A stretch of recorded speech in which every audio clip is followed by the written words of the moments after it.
Hi, welcome back to my channel. చూస్తుంటేనే నోరూరిపోతున్నాయి కదండి. ఈ రసగుల్లని ఇష్టపడని వారు కూడా ఎవరు ఉండరు. ఇవి స్వీట్ షాపులలోనే మనకి అవైలబుల్ ఉంటాయి. ఇప్పుడు మనం ఇంట్లో కూడా తయారు చేసుకోవచ్చు వీటిని. వీటి కోసం మనం ఫస్ట్ 1 లీటర్ అయితే పాలు తీసుకొని ఇలా ఇరగొట్టుకోవాలి. నాకైతే పాలు విరిగిపోయాయి కాబట్టి నేను ఇలా రసగుల్లను ప్రిపేర్ చేస్తున్నాను. మీరు కనుక ఫ్రెష్ మిల్క్ తీసుకున్నట్లయితే 2 మూతలు వెనిగరు, 1 మూతలు వాటరు కలుపుకొని అందులో వేసుకుంటే పాలు విరిగిపోతాయి. ఇప్పుడు ఈ విరిగిపోయిన పాలని ఇలా ఒక గిన్నె పెట్టేసి ఒక వైట్ క్లాత్ పల్చడి తీసుకొని దానిలో ఈ మిక్స్ అంతా వేసేసేయండి. ఇలా వేస్తే మనకి వాటర్ అంతా కిందకి వెళ్ళిపోతాయి గిన్నెలోకి. మనకి ఈ పాలు మిక్స్ మాత్రం పైన క్లాత్లో ఉండిపోతుంది.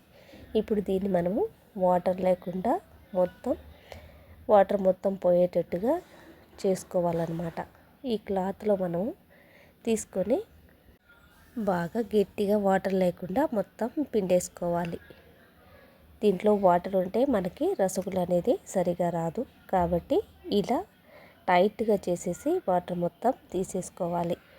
ఈ వీడియో చూస్తున్న వారు నా ఛానల్ని లైక్ అండ్ సబ్స్క్రైబ్ చేసుకోండి. నచ్చినట్లయితే వీడియో మీకు, అలాగే నా ఛానల్ని సపోర్ట్ చేసిన వారందరికీ కూడా నా థ్యాంక్స్ అండి. ఇప్పుడు మనం దీంట్లో వాటర్ లేకుండా ఇలా గట్టిగా చేసేసుకొని ఈ సపరేట్ అయిన వాటర్ అంతా పక్కన పెట్టేసుకోండి.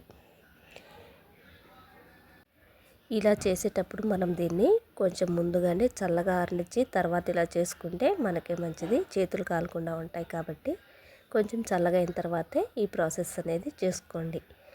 లేకపోతే చాలా వేడిగా ఉంటుంది. చల్లగా అయిన తర్వాత మనకి చాలా నీట్గా వస్తుందన్నమాట. అందుకని ఇలా ప్రిపేర్ చేసుకోండి చల్లగా అయిన తర్వాత.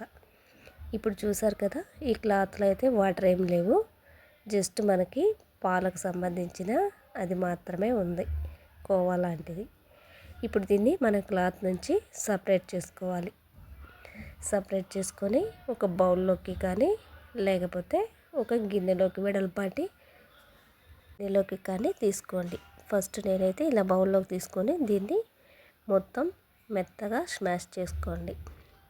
స్మాష్ చేసేసుకున్న తర్వాత దీన్ని బాగా మనం గడ్డలు లేకుండా చాలా స్మూత్గా అయితే చేసుకోవాలి.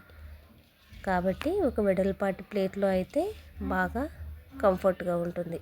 కాబట్టి ఫస్ట్ ఒక ప్లేట్లోకి తీసుకొని ఇలా మెత్తగా చేసుకోండి. మనం చపాతీ పిండి అయితే ఎలా అయితే చేస్తామో అలా చేసేసుకోవాలి.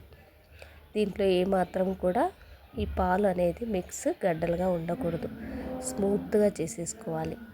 చూసారు కదా, ఇలా స్మూత్గా ఒక బాల్ లాగా చేసేసుకొని ఇప్పుడు దీన్ని పక్కన పెట్టుకోండి. కావాలంటే మీకు ఒక బాల్ అయితే రౌండ్గా చేసి చూపిస్తాను, చూడండి. చూసారు కదా, నీట్గా వచ్చేసాయి. మనకు గులాబ్ జాములు ఎలా అయితే చేసుకుంటామో అలా అన్నమాట. ఏం పగుళ్ళు లేకుండా స్మూత్గా చేసుకోవాలి. ఇప్పుడు మనం ఈ రసగుల్లలో ఉండే మిక్స్ కోసం ఒక 500 ml 1/2 లీటర్ వాటర్ అయితే తీసుకోండి. దాంట్లో 2 టీ గ్లాసుల షుగర్ అయితే యాడ్ చేసుకోండి. షుగర్ కరిగే వరకు కొంచెం ఇలా తిప్పుకొని ఇప్పుడు మనం ఇందులో 3 యాలక్కాయలు కూడా కొట్టి వేసుకోవాలి. టేస్ట్ బాగుంటుంది యాలక్కాయలు వేస్తే ఈ రసగుల్లలో. కాబట్టి నేను 3 యాలక్కాయలు అయితే పొడి దంచి చేసుకొని ఇలా వేసుకున్నాను.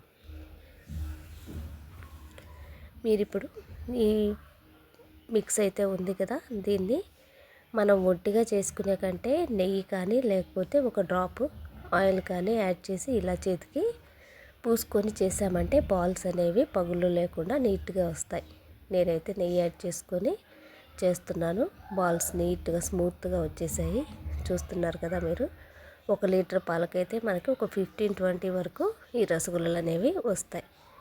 ఇలా చేసేసుకొని నీట్గా పక్కన పెట్టుకోండి ఫస్ట్.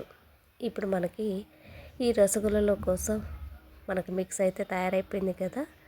ఈ షుగర్ వాటర్లో మనం ఒక్కొక్కటి బాల్ని మెల్లగా వేసుకోవాలి, కదలకుండా, ఒకదాన్ని ఒకటి టచ్ చేయకుండా నీట్గా వేసేసుకొని ఇప్పుడు స్టవ్ని మీడియం హైలో పెట్టుకొని వీటిని బాయిల్ చేసుకోవాలి. షుగర్ వాటర్లోనే గంట పెట్టయితే ఎక్కువ కలపొద్దు.